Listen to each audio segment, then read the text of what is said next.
How to add CapCut's effect to templates. Adding CapCut effects to templates is kind of complicated. So firstly, open TikTok on your device. In TikTok, search for the CapCut template. If you can't find it, then go to the search bar on the top and search for CapCut templates. Now I'm just going to search for it and select a random one. Tap on Try this template on the caption. Select the option Use template in CapCut. Now select Use template.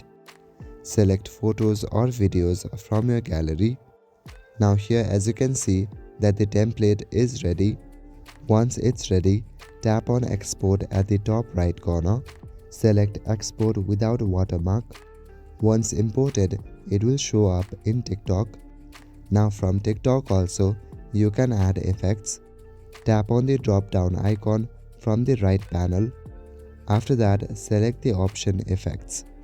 If you want to put effects from CapCut, then this video will get automatically saved on your gallery.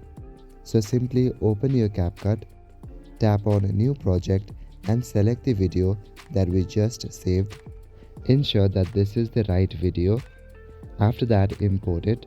And now you can add effects by tapping on Effects from the bottom panel.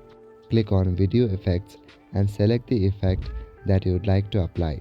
So that is it for this video. I will see you in the next one. Thank you.